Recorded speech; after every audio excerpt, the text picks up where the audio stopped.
Okay, we're very lucky to have Nicholas DiBella here with us today. He is a philosopher and a mathematician and a US intelligence community postdoc who works on improving the quality of intelligence analyst reasoning.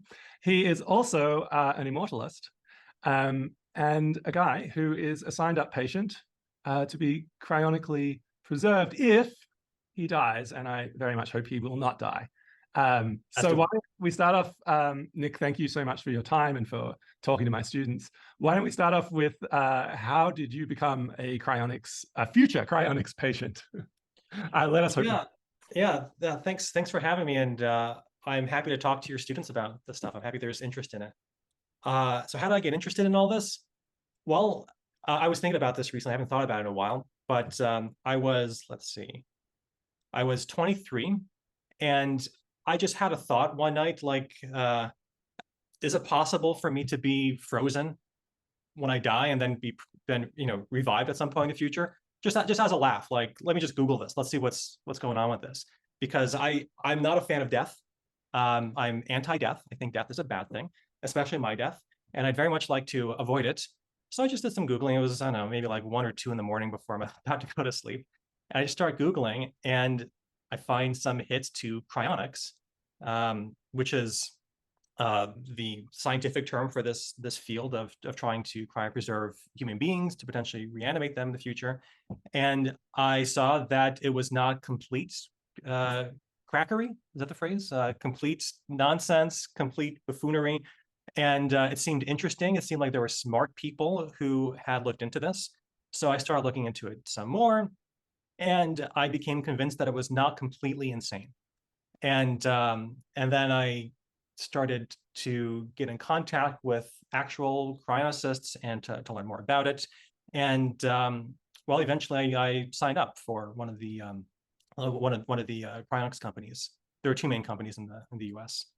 So yeah, that's a bit about how I got into it. It was just one night, just wondering, oh, can I wake up at some point after dying? And I concluded the answer is maybe.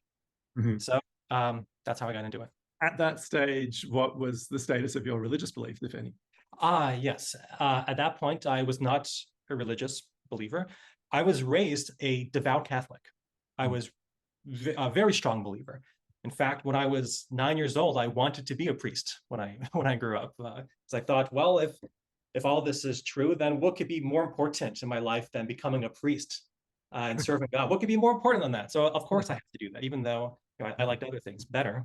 I enjoyed things in life besides worshiping. So I was very religious as a kid, and then as a teenager, I became less religious, the usual sorts of things. I learned about evolution and science in general. Also, so I was a nerd, okay? I was a nerd in high school. I'm so shocked. Can't believe it. Yeah, you will all be very surprised to hear this because you can't detect any nerdiness in me. But yeah, I was a nerd, and my other friends, I had some friends. My friends were not religious, and they would always say, "Nick, why are you into this? Like, obviously, evolution explains why human life exists and all that." And I said, "Well, how can you explain this? How can you explain this? How can you explain this?" And eventually, I saw some explanations for these things that I would ask about. Not explanations of everything, like why is there something rather than nothing. That remains a complete mystery to me right now. But eventually I stopped believing. I wouldn't say that that I became a complete atheist, but I became an agnostic, at least, maybe leaning towards the atheist side. But yeah, once I lost my my faith, I no longer had the comfort in believing that after I died, I would be resurrected and hopefully make it to heaven. So as a kid, I was not afraid of death at all. I had no fear of death. Like, yeah, maybe it would be painful if I got hit by a car or something, but I was always puzzled why my fellow believers were afraid of death. Because look, if you're a good person, you're going to make it to the good place. So why would you be afraid of this? This is a good thing. Like, you should want that to happen. Like, don't kill yourself. What's that? It puzzled me as well that religious people were just as careful about not dying as kids, even though dying was promised to, involve such a great opportunity. Spend one's whole life waiting for. But yeah, so you lost that comfort. And is that what you were thinking about that night when you wondered if you could be presented? Well, I lost that comfort several years prior, and I acquired immense fear and anxiety. So it wasn't just the loss; I gained something that was awful.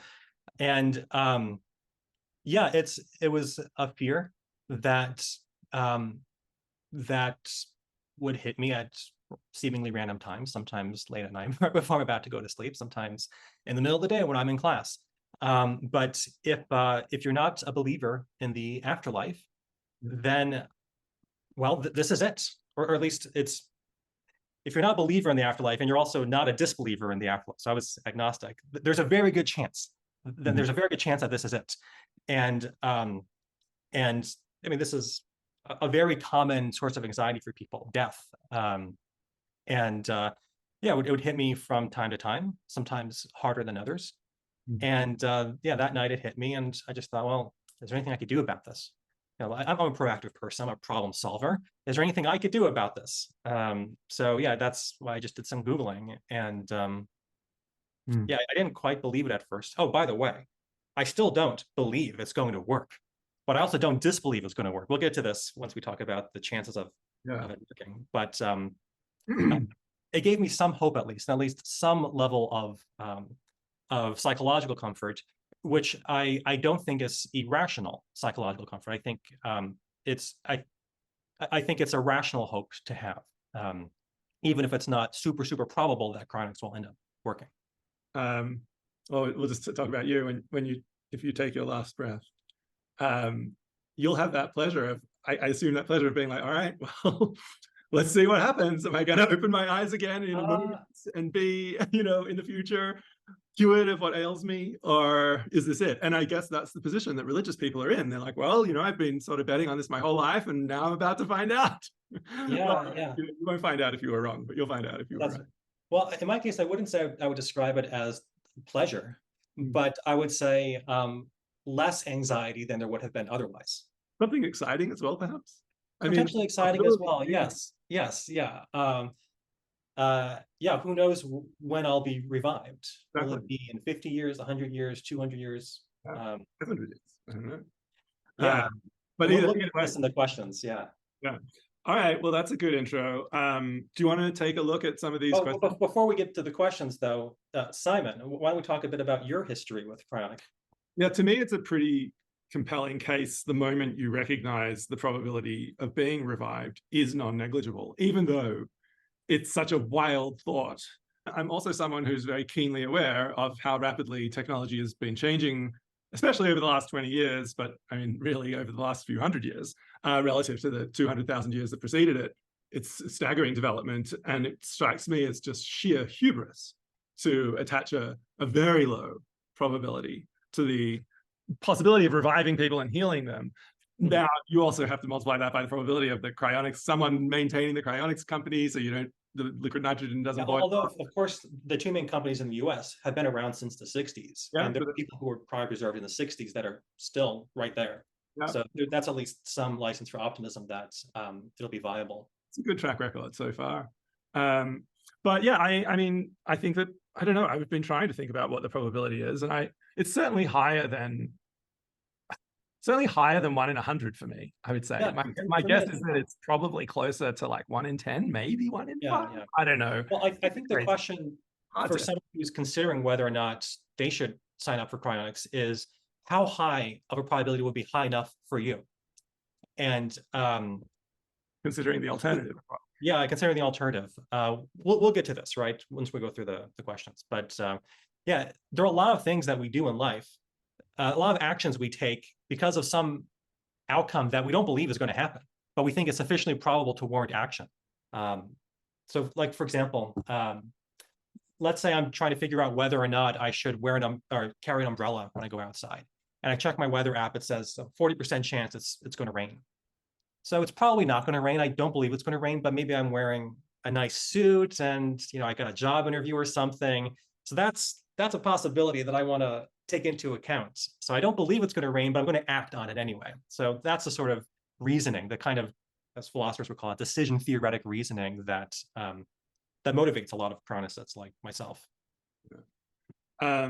Yeah, I don't know. So going back to the anxiety and fear of death, I think as I'm now, well, I think our life expectancy is well over 80 years. But that was what it was expected to be not that long ago. And so I'm now coming right into the middle of that. And I think maybe I have started to experience some of the anxiety that people talk about, or fear that people talk about, but I haven't generally been afraid of death. I remember it's like one of my early memories as a child was my mum explaining, well, in response to my questions, that everything dies, including her. And that really hit me as a kid as just profoundly unfair, completely unfair. Simon, was this when you were still religious as a kid? No. I mean, I never really got my mind into. I was raised in a community, but I myself never believed I would like had a soul that would come back or anything like that. I genuinely thought once you and my mom didn't try to tell me that I'd come back and go to heaven or anything like that. So it just struck me as terribly unfair, or as I might say today, as a terrible injustice, and it still does. I'm most motivated in teaching and getting people to think about life extension and what possibilities might lie in this area, not so much by meditating on my own death, but more by meditating on the deaths of those people who have been most special to me and that I've loved most deeply, and to think like the loss of all of that person from the world is just such an immense, horrifying thing. And even the people who I haven't known personally, but who I feel very close to, even some historical figures, that I think for them to have been removed from the world was one of the most horrible things that could happen. So I have that kind of Christian sense of this profound value that associates with life, with some lives especially. And that's really what makes me most interested in life extension. I also, of course, would love to see what, I'm very curious to see what the world's going to be like in 100 years or 1,000 years. But mostly it's just the sense that it's such a profoundly unfair thing that we die. A terrible injustice. Simon, do you think it's an injustice, though, if people who die do go to an afterlife? Is it still an injustice? No, I think that, I wouldn't, when I say death, I mean just the complete loss of you from existence of any kind. So in as much as I can even make sense of surviving my bodily death through some kind of spiritual process, that would be a fine thing, supposing that my mental life continues on into the future with characteristics that are quite similar to my current mental life, recognizably a human life and recognizably my human life. But yeah, I think that's what I want mostly. So I might be open to things like uploading and stuff like that, even if it doesn't philosophically preserve identity. But that's a topic that we're going to get into. My class is going to get into in a few weeks. Real life. Man, it just. Simon, did you commemorate your billionth second? I did not. When was it? It was probably when I was 30. I think it's when you were 31 or so. I think I vaguely remember once calculating something. Yeah. The billionth second was. Did you celebrate? Yeah, for that 1 second. Yeah. Okay. That's I think like a pivotal moment, though, because that's like your 1/3 mark in life, roughly. I mean, maybe even 35% or something. Well, I certainly hope it's much less than that. But I think it's a nice way of like dividing your life: first billion seconds, second billion seconds, and then your final billion seconds.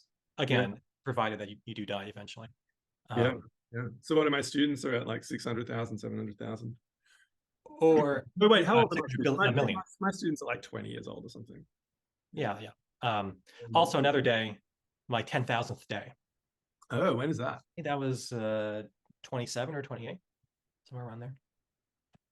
Man, I didn't even count my 10,000. Yeah, you're missing all the milestones. All the milestones. I don't know how I missed that. We don't celebrate those things in my family. Well, my family thinks I'm crazy when I mention stuff like that. Like, what? Oh, really? That's such a cool fact. Hey, I have today. Well, I have a lot of people in my family. Some of them are amused by my by the things I say. Others are annoyed. That's such a striking fact, though. I think people think I'm very eccentric and kooky because of my interest in this subject. Oh, that's where I was looking for, kooky.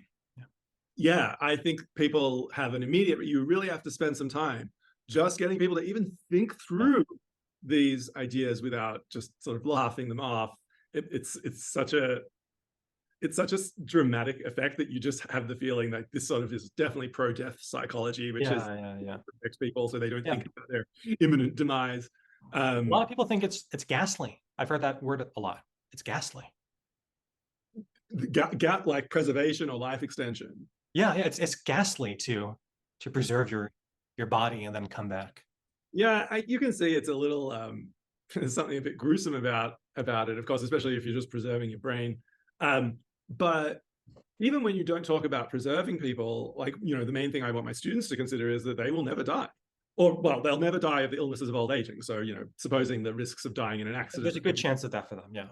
Yeah, I think there's a really pretty good chance, especially if the NIA funding starts moving in the direction where it looks like it might, although that could be overly optimistic at the moment. But there's definitely much more interest in understanding the fundamental biology of aging and doing that basic science, as opposed to just pouring 60 or 70% or whatever it is of the budget into Alzheimer's amyloid research, which has obviously gone nowhere.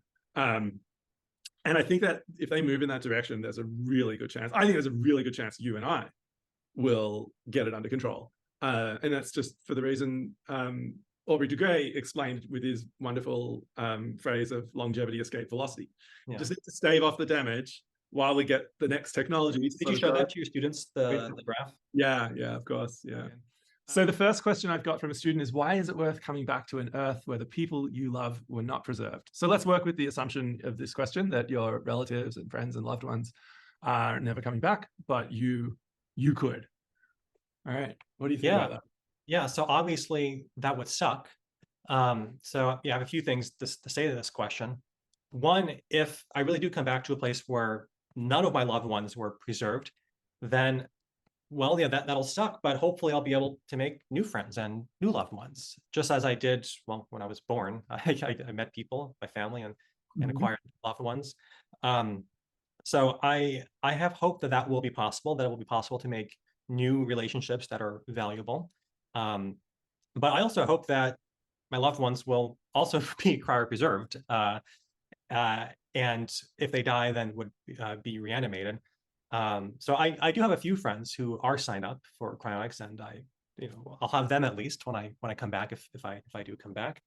Simon, there'll be you as well, hopefully. If we have to deal with this scenario where we die and then have to be cryopreserved and then reanimated.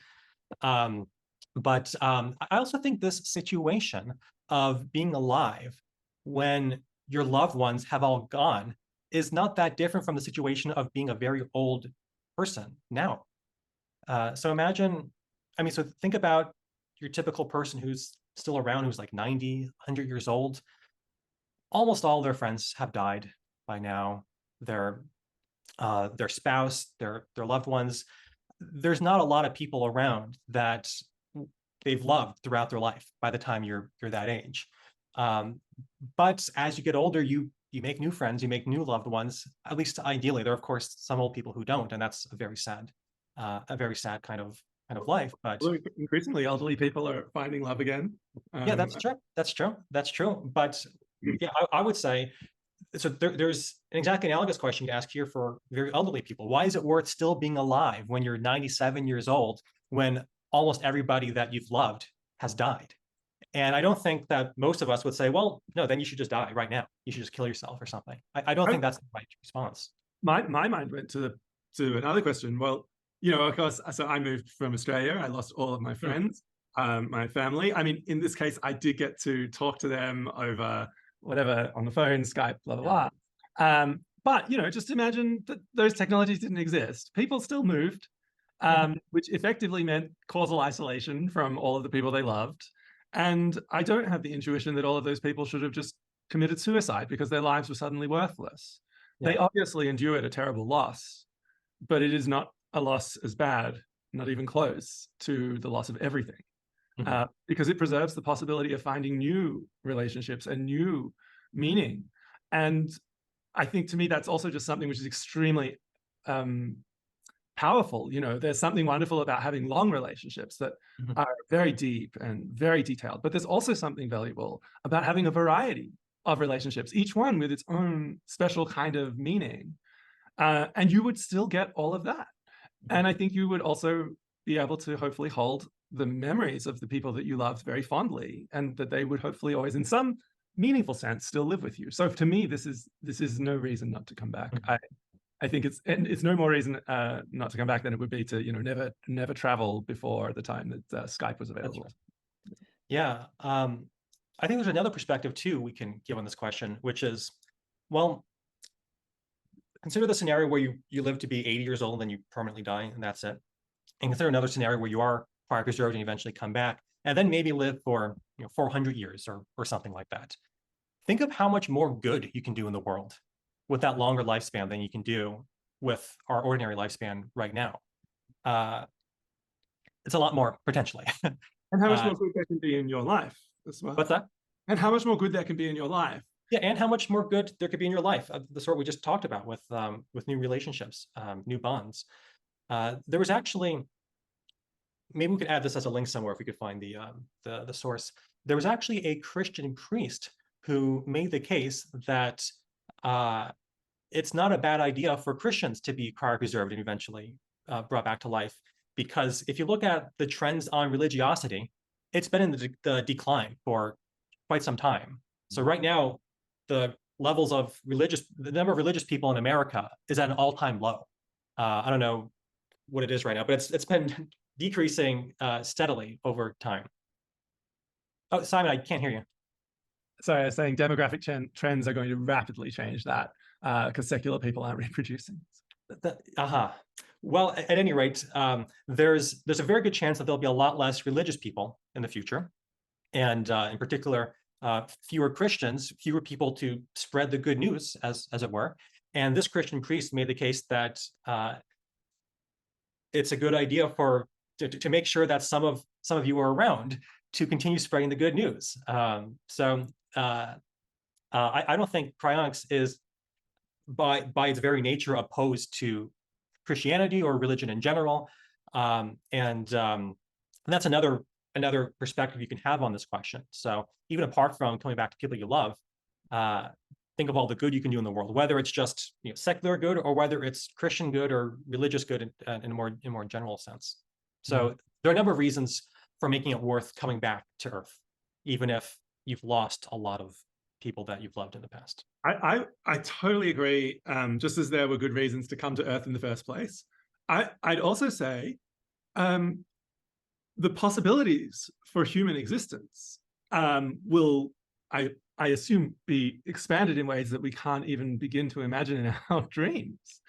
And the kind of good that might lie in the future for beings like us, it could be immense. And in fact, I expect it will be immense. And that the great productions of humanity and the things which have always given human life meaning and purpose and shape will all still be around and developing more and more. And I can't help but think that the possibilities for a good life when you come back vastly exceed the possibilities for the good life that you first had, much in the way that if your first life had been, 2,000 years earlier, and then you came back into the 20th or 21st century, your second shot would have much more value in it than the first shot. And I see no reason to think that process won't continue, and indeed continue in ways that are even more unfathomable than a 21st century life would have been to someone in biblical times or something like that.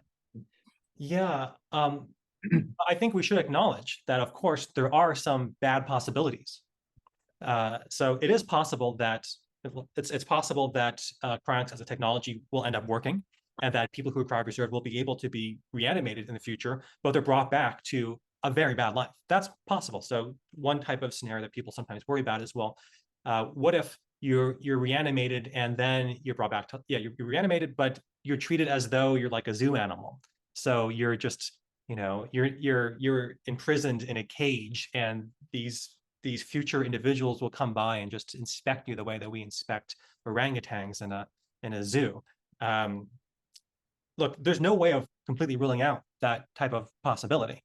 And so I think when we ask, is the future life one that's worth coming back to, we have to take into account both the good possibilities, like what Simon and I were talking about before, as well as these bad possibilities, and then make an assessment as to which is more probable. Is it more probable that the kind of future we come back to would be good or bad, or more generally better, or rather at least as good as the world is right now, or worse than it is right now? And I think I think it's reasonable to think that it's more likely that the future we come back to would be better than worse. So if you look at, so there are many different metrics you can use to measure the quality of life. I mean, just raw life expectancy is one of them, but you can also look at diseases that people experience, the amount of war that the typical person experiences, how likely you are to be killed in a war, how much anxiety you have to experience from war or other kinds of prosecution. And this is not the case for literally every single metric, I think, but there are many metrics that have just been improving over time for the typical human being. And I think it's reasonable to think that there'll be continued improvement along these metrics, and in particular that will extend to reanimated individuals, even though they might end up being quite less sophisticated or quite less complex beings than the beings that reanimated them. So it might be that in the very far future, when this happens, the individuals that reanimate us are quite enhanced versions of current human beings, and that we'd come back as, let's say Simon and I are cryopreserved, then we come back as quite simple beings. So what we are to them might be what a monkey is to us, very roughly. But there is such a thing as animal rights in the world right now, thanks to the animal rights movement in the past several decades.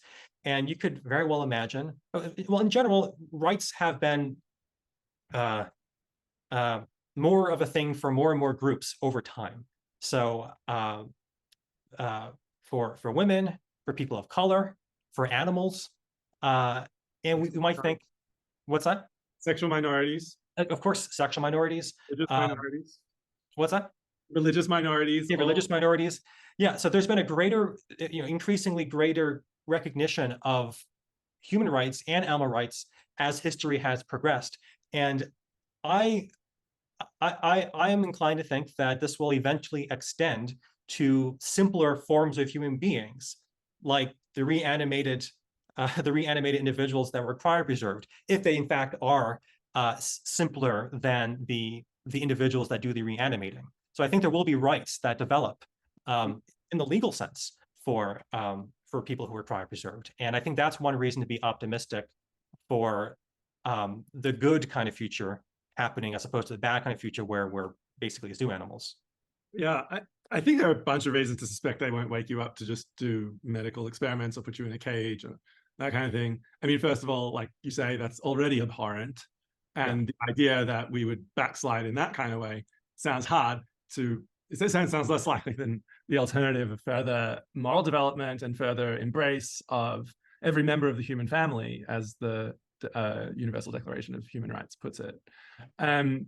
I am definitely sensitive to some of those trends maybe being blips that will, there were certainly thousands of years of brutality, and they still, those features of humanity still exist today. But yeah, I just don't think that it's a plausible thing to think about, that they would wake you up just for this purpose. I assume that this is a group of, supposing they can go and scan your vitrified brain and reestablish all of the relevant neural connections to wake up you or a person very much like you, that they would do that just to give people a cage. I'm sure they were more than capable of generating very realistic simulations of their ancestors, that they didn't need to wake them up to do that. So I would assume the most plausible reason, if you're getting woken up, is not so you can answer scientific experiments. It's because they think you should have another go. But yeah, that is a big point where I sort of wonder about whether or not they will want to wake us up. It certainly does rely on the survival of a kind of even pro-life type of ethic, an ethic which does place a lot of value on every individual human life, such that it would make sense to expend tremendous resources and keep promises that were made perhaps hundreds of years ago. All of that does seem to me to rely on the preservation of some pretty contemporary sort of ideas about human life, but or at least ideas that have been at home only really since Judeo-Christian values sort of started to take those ideas. Anyhow, so I'm happy to jump. I think that answers that question pretty decisively. Yeah, well, I just want to add one thing. So I mention this because this is a very common objection that I get from people. So a lot of people will ask me, well, how do you know that they won't just wake you up and, prod you as some kind of experimental subject, or just, observe you like a zoo animal? And the answer to any question of the sort in this arena to how do you know is we don't know. We don't know any of these things. The best that we can do is to estimate, or is to evaluate relative plausibilities. That's the best that we can do. We don't know any of these things. So this is an uncertain endeavor, but we have to try to do what we think will bring about the best expected outcome. Which of course is always our situation. It's just the probabilities are substantially less certain in this case. Yeah, all right. I mean, I also kind of get the feeling, if you are a person whose sole reason for living is the people that you love now, and those people will not be preserved, well, then you probably don't have a strong reason to be preserved yourself, other than perhaps the possibility that you're mistaken about your own values, which is something to be which we frequently find ourselves in that situation. All right, so I'm going to get the next question. Okay, question number 2. Do you anticipate that when you come back, you will integrate normally into society? I'm guessing this is something you might have thought about quite a bit. Yeah, I have no idea what it'll be like when I come back. And there aren't any official protocols in place for what to do with the reanimated individual. People have talked about this though. There's another question a student asked, which was along similar lines. And that other question had to do with how difficult it'll be to come back to come back to Earth, to come back to the new reality, both from a physical level and at a psychological level. So at a physical level, I would think that, well, if we have the technology to reanimate individuals, then we'll also be able to bring them back in a physically safe way. But I think the psychological question is the more interesting one. So potentially hundreds of years have passed, maybe thousands, maybe also just decades. It's very unclear, very uncertain. But the world that you come back to will likely be very different from the world that you left, and along many different dimensions. One dimension I mentioned before had to do with just the constitution of a human being, the mental constitution. So if I'm reanimated like right now in the year 2023, and then I come back in the mid 2200s, the people that reanimate me will very possibly be dramatically enhanced individuals, dramatically psychologically enhanced, incredibly smarter, incredibly more creative, incredibly more emotive, incredibly more artistic. You could think of incredibly more moral. It's possible that they'll be enhanced along many, many different dimensions, where the person, 2023 version of Nick interacting with an individual from 2253, it's hard to imagine what that kind of interaction could be like, because it's such a primitive being interacting with such an enhanced being. And it might be impossible for me to communicate with them at first. But I don't think that means it would be impossible in principle eventually to. So something that some cryonicists have talked about, and yeah, there are no official protocols in place, but something that some cryonicists have talked about is to have some kind of psychological rehabilitation program for the reanimated individuals. So once you're reanimated, so something that people talk about is you're not quite reanimated into the real world yet, but rather just a simulation that's perhaps what the world was still like when you're reanimated, and then you're gradually shown the changes that happen in the world. You're gradually enhanced the way that human beings have been enhanced for the prior couple hundred years. Again, if you choose to be. So who knows what that'll be like. But you'll be part of a simulation where you get to learn the changes of the world and the changes in humankind. And who knows what the details of that will have to be like for you to be rehabilitated in a healthy way. But I don't think it's impossible in principle to set up some kind of situation like this, in particular, a simulation like this, where over time, you learn what you need to learn, and you grow in the ways you need to grow in order to reacclimate into society. So I think that's all very possible. And if we eventually develop the technology to reanimate cryopreserved individuals, then I think it's plausible we'll also have this type of simulational technology. Again, nobody knows. There's always uncertainty here. But as far as integrating normally into society, I think that it's very possible that eventually that will happen once you're reanimated. I wonder, you might have described a situation where there's effectively been a speciation event, and that our ancestors are no longer Homo sapiens.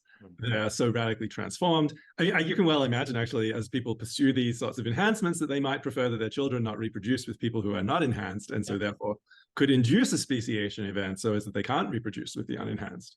And then humans might be like split, like bonobos and chimpanzees.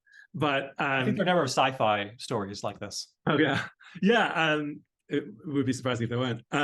So yeah, I wonder then, does that mean that people who decide to get preserved really ought to be the sorts of people who, if they came back, would embrace the opportunity to be enhanced and to be changed in some very fundamental ways, hopefully not ways which disrupt my ability to anticipate that future sensibly. But yeah, I can imagine that if you're not a person who's open to change, this is probably something that might, it might not be for you. Well, we could also imagine that you have the choice of whether you want to change. So you're brought back, and you're eventually taught how the world has changed in the prior X number of years, and you're also told, well, there are some human beings who embraced cognitive, artistic, moral, etc. enhancement, and others who didn't, and you can choose which group you want to be a part of. That seems like an open possibility to me. You might even be able to have the choice of whether you want to continue a biological existence or go into a digital existence, or a silicon-based existence. Like not just the cloud, but you're not. Anyway, there are many possibilities for how your consciousness could potentially be instantiated. At least conceptual possibilities. Whether they're real, as philosophers call them, metaphysical possibilities, is another question. But if there does emerge opportunities for you having the choice of how you want your consciousness to be realized in the world, whether it's physical or digital, or 21st century human or enhanced human, you might have the choice. You might have the choice in the future. So a lot of uncertainty about that, but a lot of these possibilities are ones that I think a person who gets cryopreserved now would be open to and would like. Yeah, I guess I'm so uncertain about what it will be. What I'm most concerned about is that it preserves my identity in some sense, or maybe I'm just convinced by it. Maybe we can edit this bit out, because I'm just curious to know what you think about Parfit's arguments. I mean, I don't really have to edit them out, because maybe I can split this bit. Did you talk about Parfit in your class? We will be in a few weeks once we get to identity towards the end of the semester. But yeah, we'll look at the identity doesn't matter argument, the sort of teletransportation cases. Identity isn't preserved because identity is necessarily transitive.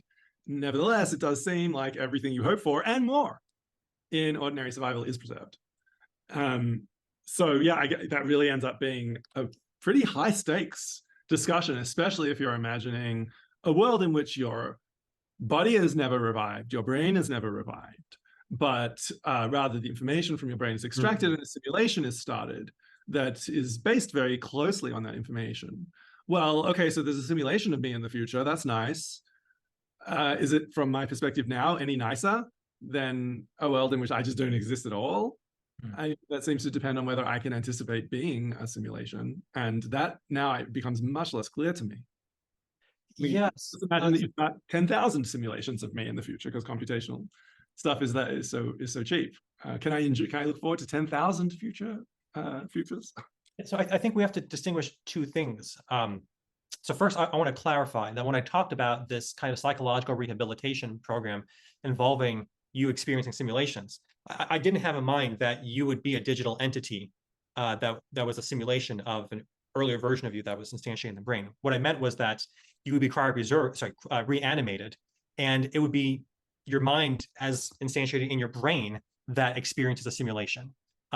So you would still be biological. Your mind would still be neurally based, but you would just have induced experiences of, how the world has changed in the intervening 200 years or so. So I wasn't. When you first load up Oculus Rift, or one of they give you this little. Yeah, exactly. Yeah, that's what I meant. Like, oh, I can move. Yeah, so that's what I meant. But there's a separate question, which is it might end up being that cryonics, for whatever reason, as we envision it right now, where it's purely biological and you're biologically reanimated, that might end up just not working out. It's possible. And it might be nonetheless, though, that in some sense your consciousness could be transferred to some kind of digital media, and that's something that can continue to persist. In many instances. In many instances, yeah, right.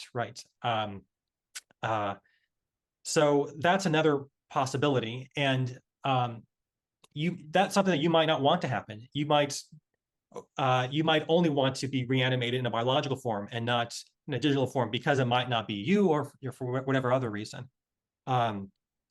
You could specify such things in your Cryonics contract. So I think there is a place where you can specify certain conditions under which you would be happy to be reanimated, and conditions under which you would not want to be reanimated. So none of this is legally binding right now, because legally you're dead, right? No. That's right. Legally you're dead. That's correct. Kind of coffin.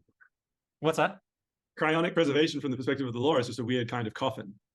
Yeah, that's right. It's I think in some contexts it's regarded as a research research activity. But yeah, you are legally dead before you're cryo preserved. And we'll get to this question of legal death later with one of the other questions. All right, let's go to the next one. So I'm going to put that up on the screen. Here we go. All right, if humanity can reverse aging, will this inhibit the ability of younger generations to inherit the earth and step up as leaders, / hinder humanity's development, because older people tend to become more conservative and want to stay with the way things were, and progress often is owed to new generations. Very reminiscent of, was it Planck who said science progresses funeral by funeral? I think it was. I don't remember who said that exact thing, but a great physicist, I think. And there's something to it, actually. It's been studied what happens when a very senior researcher dies unexpectedly.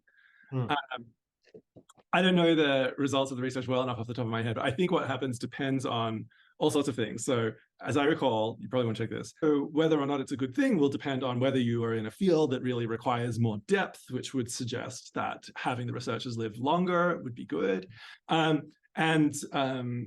if you're in a field where you need more exploration, in which case the shorter thing. But my immediate reaction to that is, well, this has been research done on truly non-immortal people on the scale of a normal human lifespan. So these issues are already issues which we have apparently got to deal with, that we should be thinking about, forceful time and things like that. Yeah, and this question, if humanity can reverse aging, will this inhibit the ability of young generations to inherit the earth and step up? Look, we haven't reversed aging yet, but this is already happening. So how old is Biden, and how old is Trump? What, Biden's like 80, Trump is 75, 76. These are old individuals. One of those two individuals will likely be the next president or continue to be president of our United States. So we're already dealing with this issue. We haven't even solved aging yet. Now, one question you ask is, will this be even more of an issue as we go forward in time? If we do solve aging, I have no idea. But what I do think is quite possible is that if we eventually get to a point where we have a substantial number of generations coexisting, then that will at least give us the possibility to hear a lot of different perspectives, I think. So imagine I mean, so imagine that we had a lot of people around now that were born in the 1800s. They probably have a unique perspective on the world that none of us have never witnessed. I mean, there are some old videos of people who are around in the I think the greatest generation, they probably got to. yeah. Yeah, what would the world be like if not only were there a substantial number of people in a substantial number of generations coexisting, but also if these people were all quite healthy and sharp. So often what happens is that as you get older, your cognitive faculties decline. You get very set in your ways. You lose flexibility. And Simon, you know more about this than me, but it's not implausible to think that a lot of this has to do with stuff in the brain happening, like your brain losing, I don't know, the neuroplasticity or something. I don't know. Well, general decay of your brain and cognitive capacities is unfortunately a reality for everyone. Even those of us who age well will still not be at our peaks. But I mean, maybe we're at our peaks in other respects with, say not raw horsepower, but wisdom or something like that. But yeah, no, the thing that I think is going to play the biggest role is, well, people's interests change when they get to a point where, first of all, they expect that they will expire in the next, decade or several decades. And also they have reproduced already and don't anticipate doing so again. They've had one career and they don't look forward to another. The whole way of life is shaped by the fact that we have an expiration date. And of course, then by the fact that we decay mentally and physically. I think once you get rid of the expiration date, first of all, people have everyone has the same interest in the future because everyone has an equal chance of getting there. And once you get rid of the decay, I think a lot of those changes will also, you wouldn't get this sort of ossification. But yeah, I mean, I don't know this either. I'm inclined to think it's less of a problem. It's sort of analogous to one response that people give when you start talking about, well, maybe we can live for thousands of years. And then they say, oh, but we'll deplete the Earth's resources. We're already doing that, they say. And of course, that is to imagine that the only technology that comes online is the ability to solve aging, and we don't simultaneously get, fusion, unlimited clean energy, green the deserts, double the carrying capacity, triple, quadruple the carrying capacity of the Earth. And who knows, perhaps in our future, humans will colonize other parts of the solar system and the galaxy eventually. But yeah, it strikes me as just one of those cases where you've imagined only one thing changing and it's so implausible that happens. Yeah, exactly. Like what I was saying earlier, if humanity gets to a point where people are capable of being reanimated, we've probably gotten to a point where a lot of other things are possible too. So that's why I mentioned the simulational way of psychological rehabilitation. So when you ask these hypothetical questions, you have to take into account all these factors, which are very likely to change as well. Okay, next question. What are the chances of being revived? I guess that's a big question on everyone's mind. So far, I think we've mainly been looking at philosophical type questions. And this one's more of the scientific question of what are the chances of actually being revived? So what are the chances that you are successfully cryopreserved and then successfully reanimated at some point in the future? So the way that I interpret this question is, what should my degree of confidence be that upon cryopreservation, I'll be revived?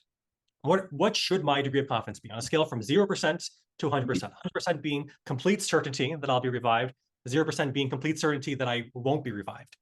So I think that both of those extremes are completely irrational. So I think it's completely irrational to be 100% certain that I'll be revived for many reasons. One, we have no idea if the technology will eventually emerge. But look, it's also possible that the technology does eventually become possible, and there's a nuclear war when I'm preserved, and then the cryonics facilities are just destroyed. That could happen. Anyway, so definitely not 100%. Also, definitely not 0%. Sometimes people, the skeptics, do say 0%, and I think that's just extremely arrogant. Just an extraordinary lack of humility. So what the extreme skeptics will say is, well, look at all of these technological challenges that you have to overcome.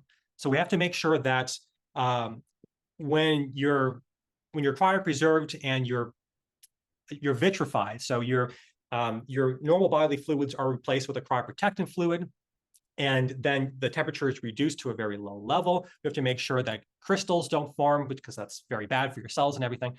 So we have to make sure that this vitrification process works, where you can be preserved in this way. And there are so many technical challenges that need to be overcome, and we haven't met these challenges yet. And similarly, we need to make sure that the cryoprotectant fluid is not toxic. That's another issue. And the human body is so complex, has so many organs. The human brain, unbelievably complex. How are you going to make sure that you don't have irrevocable damage to all your tissues, and especially your brain, upon this procedure? There's so many technical hurdles that have to be met. No way it can be met 0%. That's how some people argue. I mean, if you really took that line, would you not think that we shouldn't be able to do things we can do right now, which includes vitrification of human embryos, which are routinely preserved and then reanimated, if you like? That's completely standard. We do it all the time. We know how to do it so as to preserve the genetic material, which is a very delicate biological structure. Why I think it's just so outrageous that we could overcome similar problems at the level of a whole organism or the organism's brain. Yeah, I think I think people have undue pessimism. So they see extremely challenging technical hurdles and then make the inference to impossibility. And I think that's just a bad inference. Actually, yeah. I was just going to say that's always been a bad, just about always been a bad. Yeah, I was just going to give some examples. So let's go back to the year 1959, 10 years before we put a man on the moon. And you asked your average Joe, or even your average scientist, are we ever going to put a man on the moon? You know, much less 10 years from now, but are we ever going to put a man on the moon? That's extremely complicated. There are so many problems we have to solve to make this happen. That's rocket science. You know, that's really hard. Well, yeah, it might have been rocket science, but we figured it out. Rocket science. The government spent billions of dollars figuring this out, billions of dollars to funding for NASA to figure this out. And it would have been unimaginable to people, or maybe let's say 1949, 20 years prior, before we had. I mean, they were shooting stuff up into space. Yeah. We have to go back too far. Yeah, so that was an extraordinarily difficult problem that we solved. Just take, commercial flight, commercial transcontinental, intercontinental flight. It was unimaginable until all of a sudden it was cheap enough that thoroughly middle-class people could do it all the time, that immigrants could do it to move around the world. And yeah, Simon mentioned just before how the vitrification technology exists to an extent right now with human embryos.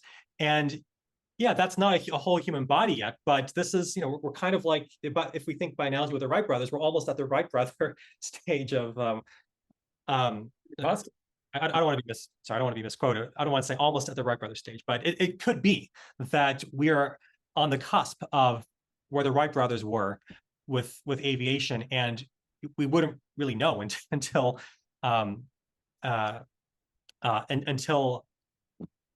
trying to think of the best way to put this. Until it's absolutely imminent. Yeah, until it's absolutely imminent, right? Yeah, but that seems to be the history of recent technological change. And I mean, if I was just a betting man and I had to have a standard policy for is this unimaginable technology going to be possible, I would just have to go default on yes. I mean, just think about 10 years ago, asking the idea that we would have multi-trillion parameter networks available for the same price as streaming Netflix in, with astonishing artificial intelligence. ChatGPT Plus, you're talking about $20 a month. $20 a month. It's a multi-trillion parameter, over 1 trillion parameters in that model. Just the computational capacity required to operate it. The idea that would be commercially feasible is asinine. Not long ago. You can say something basically like that about every significant technology that we have that's come online in our lifetimes, and a lot of them have. Right, we were born before the internet, before the commercial internet that research internet was running. But I just, it seems to me like sheer hubris to say that the chances are very, very low, or I'm very confident that they're very low. Gosh, if you were making those kinds of bets all the time, you wouldn't have a good track record. Simon, there's a lovely quote from Arthur C. Clarke that I'm going to state right now. If an elderly but distinguished scientist says that something is possible, he is almost certainly right. But if he says that it is impossible, he's very probably wrong. Yeah. Yeah. I don't know if I would go quite as far as Clark in saying very probably wrong, but I would say very good chance that he's wrong.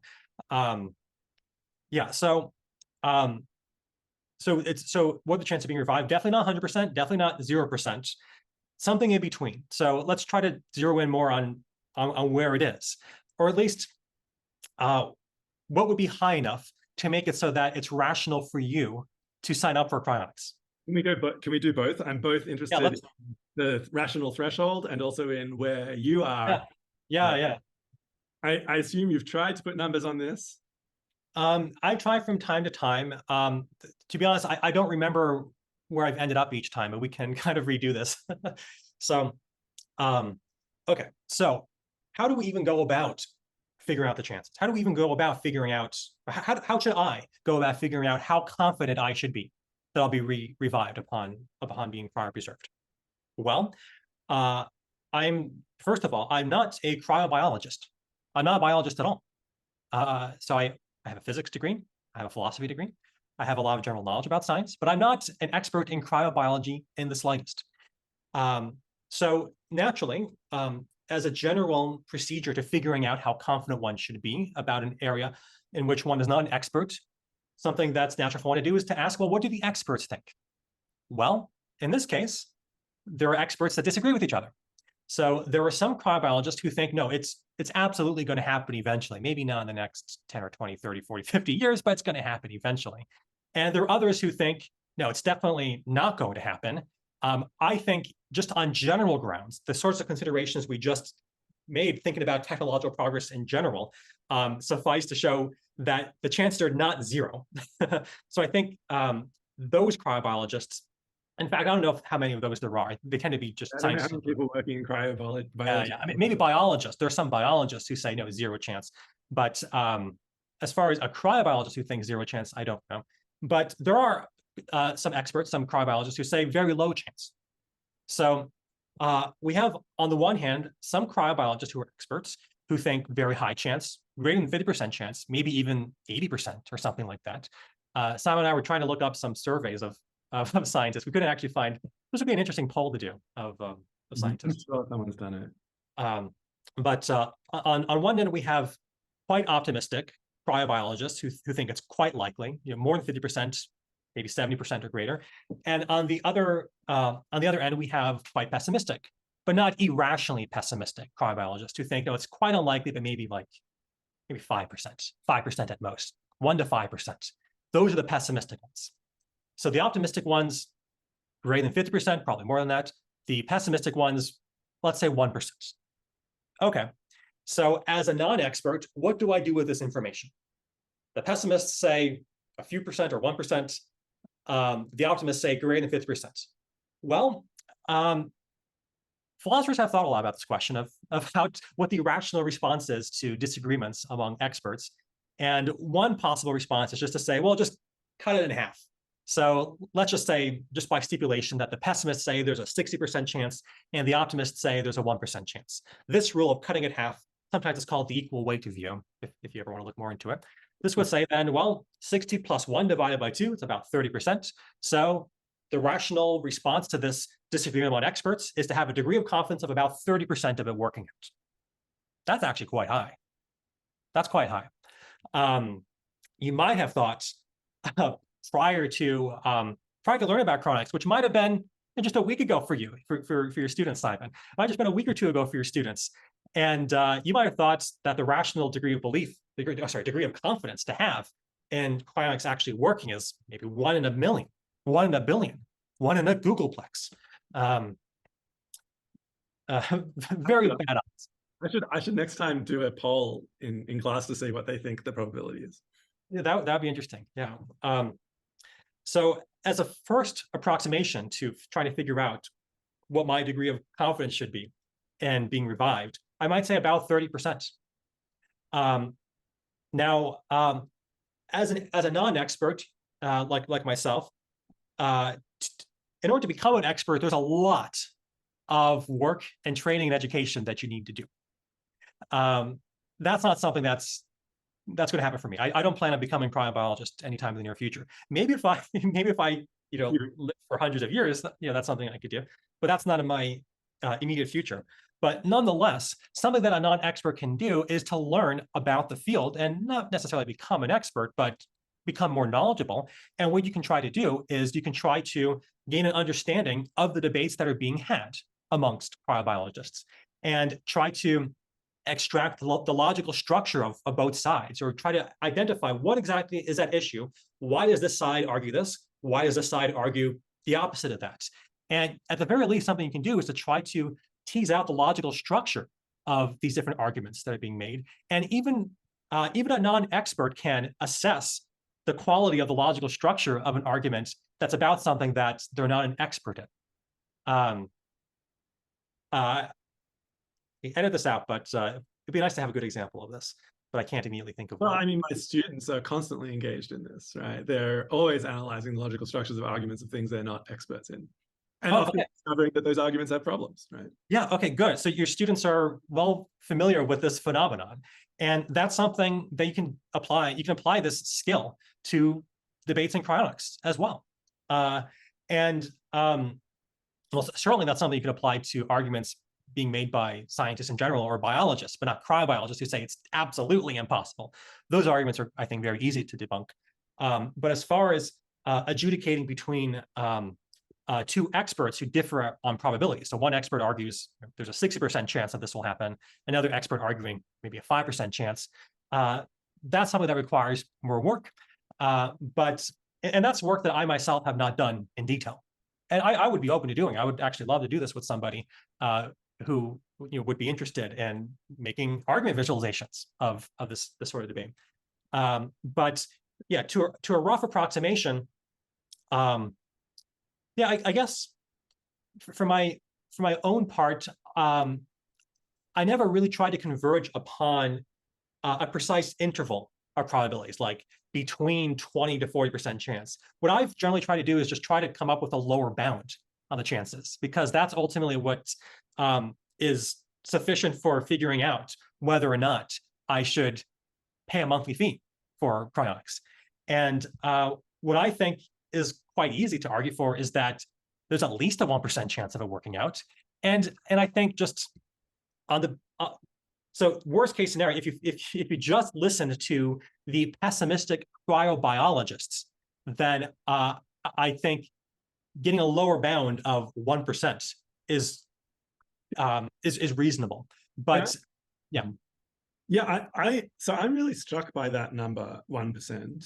If that's a lower bound, I don't know actually exactly how this argument works, but it's something that occurred to me. We would be horrified if there was a 1% chance of the plane that we're flying on going down. That would mean that plane is never going to fly. In fact, I think if there was a 1 in 10,000 chance, no one is getting on that plane. Yeah. Well, this is a chance of, let's say, 1%, but it's not just a 1% chance at another year or two. It's potentially a 1% chance at living as long as you want in a world of possibilities that are unimaginable. Yeah, because if reanimation becomes possible, then very likely we've solved human aging by that point. Oh, yeah. I think that's possible. Solved aging, presumably solved energy, so, solved production, solved government. The twin prime conjecture and various mathematical conjectures. Yeah, I would think at that point, the possibilities for human life, or whatever human life might become, are so vast that we can hardly begin to grasp them now. So a 1% chance of that, I mean, for my students, I often say, what is the probability of the worst, really catastrophic climate change of the sort that human beings cannot adapt to? And my students sadly think it's very high. But in fact, the chance of absolutely catastrophic climate change of the sort that would lead to a substantial loss of human life and billions of people dying, sort of thing, probability is very low that we would face that outcome. Nevertheless, people are extraordinarily concerned about it, because of course that's the loss of, well, all human good, just about. Perhaps it wouldn't completely wipe us out, or maybe there are aliens elsewhere that could carry on some sort of value. But anyhow, even a tiny chance of that bad thing happening is enough to make us extraordinarily concerned. And one imagines actually that isn't just loss aversion, that's so isn't what version? Simple loss aversion. Oh, loss aversion. Yeah. I mean, why are we concerned about a 1 in 1,000 chance of humanity collapsing, but happy to neglect a 1 in 1,000 chance of humanity, evolving and exploding into this range of possibilities whose good is just as unimaginable as the absence of any good at all or something. And maybe that is a sort of a cognitive bias where we are really just much more concerned about the downside risks than, we don't even have a great word for it, the upside risks, right? Risk is just a word that's used to mean downside. Yeah. But yeah, I don't know what's going on there, but it strikes me that if we applied that kind of our standard decision theoretic ways of thinking, it would be a no-brainer. Of course you should get preserved, unless you really are in a kind of suicidal state. If you don't love life, if you are not interested in seeing what the world is like, then, well, I guess at that point we have to distinguish between diachronic and synchronic rationality. Perhaps you could anticipate that your interest would come back to life later on. But anyhow, relative to your present depressed state, no, it doesn't make sense for you to get preserved. But if you do love life, if you are interested in seeing what experience could provide in the future, what humanity's possibilities will be, then to me it's a no-brainer, given how low the costs are, for a thoroughly middle-class person. And especially a young person. So your students are around the age of 20. So I don't know how much you talked about the funding of cryonics in your class, but yeah, most people. So the actual cryopreservation procedure is quite expensive, on the order of tens of thousands of dollars. Possibly 100,000 for Alcor. I don't remember exactly. That's including all of the transport, that stuff. The going rate at the Cryonics Institute is just under $30,000, but that doesn't include transporting you to get you there to do the procedure. Yeah. So a reasonable allotment for all of these different components of the cryopreservation, the transportation, and all that, a reasonable allotment would be about $100,000. And most people who sign up for cryonics don't directly pay $100,000 to the cryonics company. The vast majority instead get a life insurance policy, and they have the cryonics company be the beneficiary of that policy, so that when you die, the life insurance policy pays the cryonics company. And for young people who are relatively healthy, even young people who are not relatively healthy, the amount that you can expect to pay per month for a life insurance policy of about $100,000 is going to be roughly $50 or so. I think it might be less than that, actually. It might even be less than that. It could be around that for me, and I'm nearly 40. So I would imagine if you're 20, it's potentially a lot lower than that. But yeah. It's small change, even if you're basically a poor student. If you go out, if you get dinner out, a couple times a week, all right, instead of doing that, eat in and have a chance at immortality. Yeah. So let's say it's $50 a month. Well, how many cups of coffee is that a month? $50. How much? I think it's about $4 if you get a big latte at La Prima at CMU. Yeah, so a dozen cups of coffee. That's what it is, roughly. for the typical young person. If you order from Uber Eats, then it's a couple of meals. If you have a Hulu and Netflix, then you're already paying more than you would pay. Yeah, Hulu, Netflix plus Apple TV Plus, that's maybe $50 or so. The three of those combined. Yeah, I guess if you get the cheapest tier. Yeah, maybe. So we're not talking about unimaginable sums of money by any means. Yeah. Which I think changes that just reflecting alone has a profound impact on how much value are you sacrificing for this chance? And the answer is relatively little. That's right. So I think even if you estimate the chance as just being 1%, I think that's already enough to make it worth investing $50 a month. But I think the chance is higher than that. So I think it's rational to be at least 5% confident, maybe more than that, maybe 10%. Mm-hmm. So for my decision-making activities, I just try to figure out a lower bound on this chance. And I think it's at least 1%, at least 5%. That I'm very happy to go with, but even higher than that, 10 or 20%, or potentially higher than that, I'd be willing to engage in that. But I don't even think that's necessary to figure out whether it's rational to. For the technology alone, you wouldn't go higher than 50%. I would think just for the eventual ability to do this technologically, I would think the probability is extraordinarily high. Unless something terrible happens and stops humanity's general progress. Yeah, so I'm actually more worried about that. So I'm more worried about existential risks that humanity faces that can hinder this. Yeah. Supposing we keep chipping away and optimizing and blah blah blah.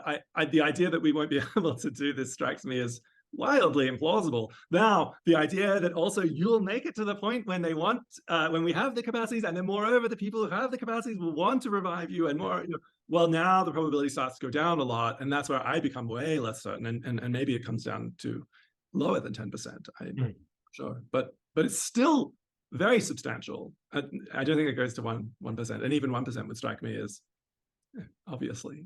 Yeah, so when we ask what are the chances of being revived, or what are the chances of cryonics working has to be interpreted in a particular way. So one way of interpreting it is, what are the chances that the technology to successfully cryopreserve somebody and then reanimate them is technologically possible at all, for even in the best of scenarios where we put a lot of funding into this and humanity cares about this. We have an operation, cryonics, warp speed or something, the whole government gets behind it. That's one way of interpreting it, just the raw technological possibility of it. And that I think is quite high, the probability of that. But then you take into account the various contingencies of our planetary existence and potential ways for human progress to be thwarted with war or other things. Then that substantially, I think, reduces that probability. And then you take into account as well the possibility that the future human beings, or whatever the future version of human beings is just not interested in bringing us back. That lowers the probability more. Although I think there will be interest, or at least a legal and moral obligation to bring us back, or something like that. But yeah, all things considered, chances for being revived upon cryopreservation, I think it's certainly at least 1%, and I'm inclined to also say at least 5 to 10% as well. I sort of feel like we've done the chances pretty well. I mean, how would you just wrap it up, just summarize it? Well, there is one more thing I wanted to add about the chances, though. Okay.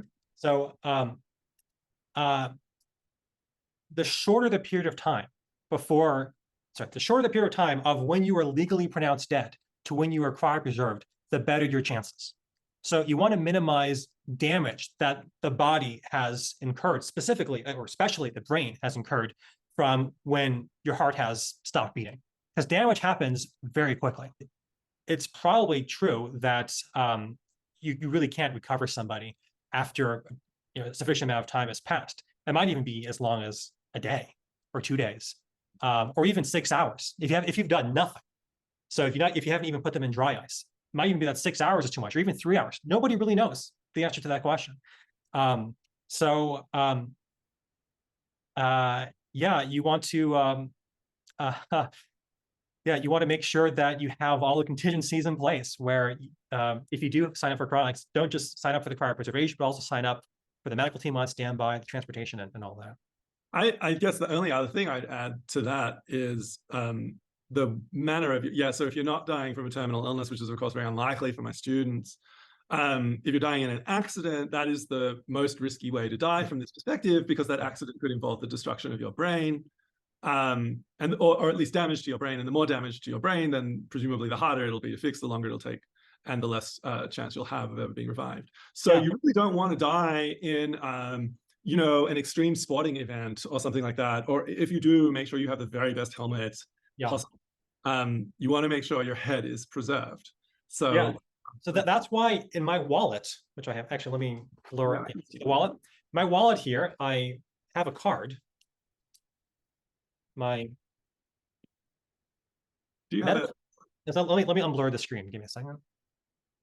Do you have a bracelet or a necklace?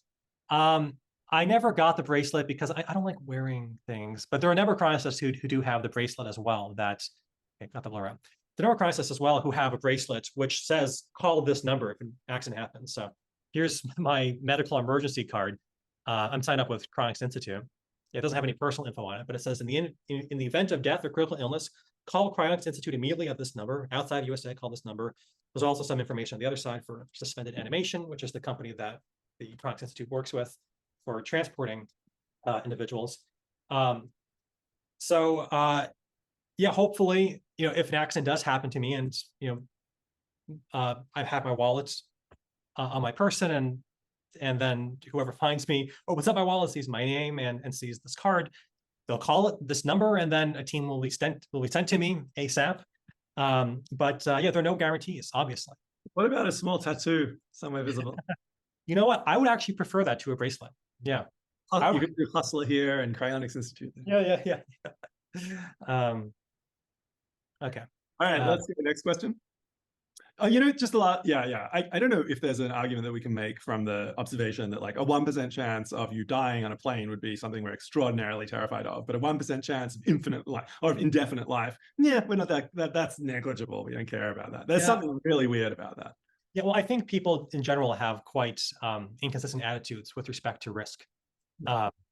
So like even recommendations that health institutions make about risk are quite inconsistent. Like the CDC recommends that you not take a shower when it's lightning outside because there's a risk that you can be electrocuted. So there's a handful of people each year, I don't know, like 8 people a year, or maybe 4 people a year who die of electrocution while showering when there's a lightning storm outside. And yet, what are their recommendations concerning masks at the moment? Well, yeah, lack thereof. So you have a much higher risk of getting a viral illness and getting a disability from a viral illness or various other health complications from it. Those risks are much higher than the risk of you getting electrocuted from showering when there's a storm outside. And the CDC does not recommend masking in general indoor places, even in indoor healthcare facilities. But they do recommend that you don't shower when there's a thunderstorm outside. I wonder, if another thing to talk about, to warn people about when thinking about this topic is the difficulty of thinking in a rigorous and independent way when there's such conformity. Everyone is resigned to this. Everyone my students talk to, if they go to their parents and say, I'm thinking about it, everyone is going to laugh. Yeah.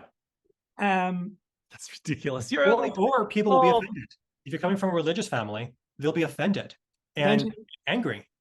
Yeah, potentially. So how do you I mean, this is a problem that we face on increasingly many topics, but how do you think independently when there is just this kind of ungrounded groupthink? How do you avoid just being a conformist, just accepting death like everyone else? And is the way you avoid that by becoming, some very eccentric person in general? If an eccentric person is just somebody who has uncommon views and truth and rationality points in the direction of uncommon truths, then eccentricity is rationally required, unfortunately. Unfortunately, because it can be quite annoying to push back all the time from people. But what I would say to people is just focus on the reasons. People have so many views. People have views they don't even realize they have, but people have so many views that they don't ever consider the reasons for. And they don't consider the reasons for the opposing views. So just as a general policy in life, when you are trying to figure out what your view is or should be, just ask yourself, what are the reasons? Go to MindMap, make an argument visualization. Talk it out with ChatGPT. Talk it out with a friend. Talk it out with somebody that you respect and who respects you. It's great to have these types of conversations with people that you respect and that you disagree with. Having a conversation about a difficult topic with somebody that you respect and disagree with is, let's see. I never got a good name for it. For a while, I was calling it an epistemic immune system. Yes. There are a number of ways that this type of conversation can play out. If you're having a conversation with somebody that you respect and disagree with, and you find them continually dismissing you, minimizing your takes, not taking seriously your points of view, and just not engaging in general, then that's an indication that you're having a conversation with somebody who doesn't really respect you at an intellectual level. And that's an indication. Or who is simply not qualified to engage you on the topic. That's right. And somebody perhaps that you should not be having this conversation with, and that you should not be basing your opinion off of. So in general,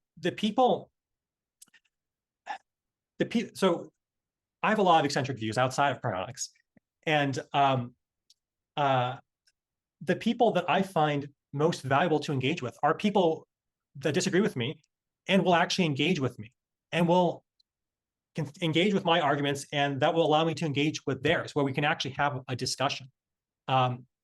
If you're dealing with somebody who strongly disagrees with you, but just won't engage in that discussion with you, then they're not somebody that you should, be basing the value of your opinion off of, or basing your self-worth off of. So a lot of times we are made to feel bad about the opinions that we have from people who've never spent more than a minute thinking about the issue, but who have very strong views nonetheless, and who condemn people who think otherwise.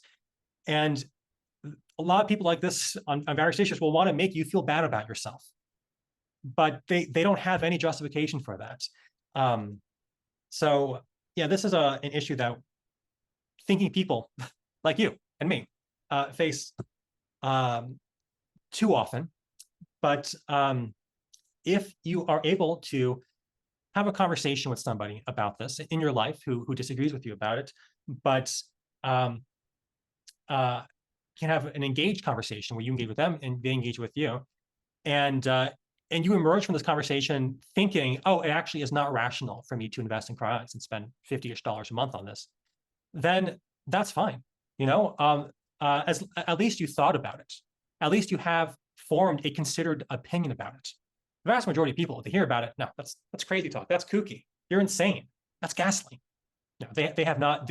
These are not informed opinions. But if you spend a fair amount of time thinking about it and talking about it with people and doing research about it, and then you conclude, no, this is not rational, that's a very different situation from concluding it without any reflection, or being persuaded not to by somebody who's never engaged in it in any level of detail at all. Okay, second last question then. Is there an actual possibility of reviving human brains or bodies that have been dead for years or decades? Dead presumably meaning not preserved dead. If so, would their mental capacities be the same? Like somebody who's been in the grave for X number of years.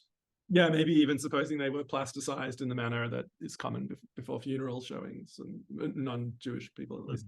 Or would they no longer have their memories or consciousness? Yeah, or rather, yeah, and basically be a different person. That's how I'd put it. Yeah. Okay. What do you think about that?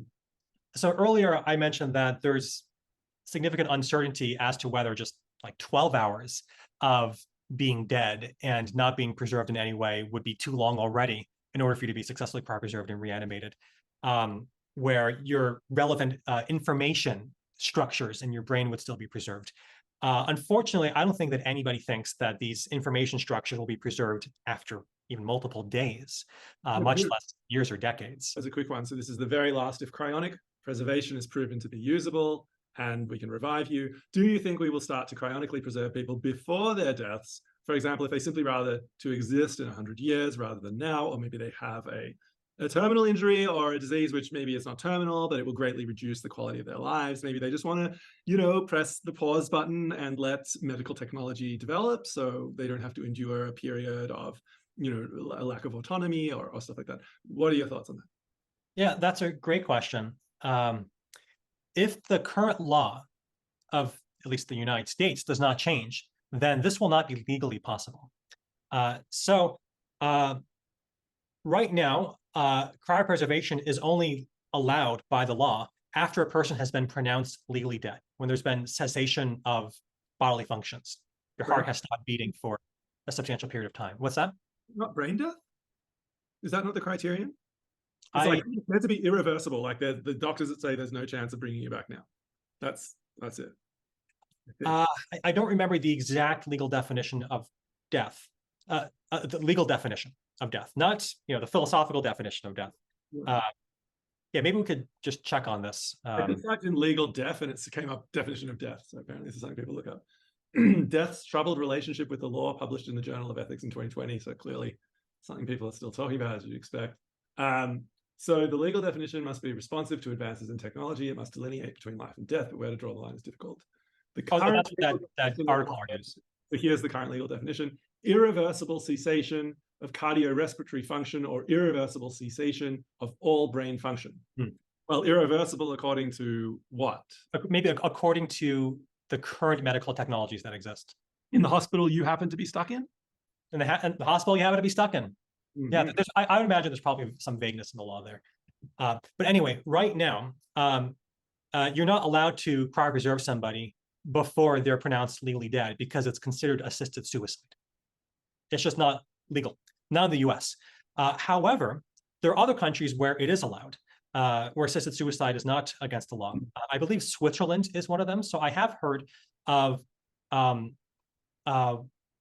some, or at least one, I don't remember how many it was, but there's at least one person who was developing some sort of neurodegenerative disease and didn't want to keep developing, where they gradually lose their sense of self, their ability to think, and so on and so forth. So even if their body hadn't completely shut down, well, their brain would have been sufficiently degraded where they would not have considered themselves to still be alive at a certain point in the future. So this person wanted to be cryopreserved before their brain had degraded any further. And so what they did was they went to Switzerland, and they were able to get assisted suicide there, and then they were cryopreserved. But you can't do that in the US. I don't know which countries you can do that in, but there's certainly a legal issue with doing that now. It could be that in the future the law changes. So Simon, you just found this article that had argued for a change to the legal definition of death, where it might be then in the future, cryopreserving somebody before they're pronounced what would be considered by 2023 standards as being legally dead is allowed by the law. Right now it isn't. Yeah, some cryonicists have been pushing to get the law to change how it views the phenomenon of death, that it's too restrictive right now. I just got this from my slide on active versus passive euthanasia. So the only places you can see the Netherlands. So Simon, can you clarify the difference between active and passive euthanasia? So active euthanasia is usually giving someone a medication that will kill them. So maybe sodium thiopental or something like that. Passive euthanasia is more like you might remove a feeding tube or turn off a respirator. And the idea is that in that case, you are letting some previous cause that run its course. So perhaps that was cancer or whatever it was. The doctor isn't initiating the patient's death. The doctor is merely allowing the patient's illness to take their life. And in class, we've talked about whether that's a coherent definition, a distinction. But then the other thing which isn't on this map is medical assistance in dying. Or maybe that is just classified under active. So there's a difference between, I mean, the law has come with very strange distinctions from a moral and philosophical perspective. So maybe the doctor can't give you the injection, but the doctor can put the drip into your arm and then hand you the plunger, and you can push the plunger down. That's called medical assistance in dying. Now, that's very unfair if you happen to have ALS or something that prevents you from being able to push the plunger. So, but yeah, if you're in any of those places on this map that are dark blue, I think there's a chance that you could perhaps be preserved prior to the decay of your disease. And people in Canada now, I think they have psychiatric medical assistance in dying. So you can die for all sorts of reasons. But yeah, it's as you can say, most of the world there is passive euthanasia is okay, or they don't have a deal. And so that's the current situation. You can well understand why people care about being preserved as quickly as possible while they are still in a shape that maximizes the probability of their successful reanimation, would be very keen to see these laws. The reanimation of somebody that is still you.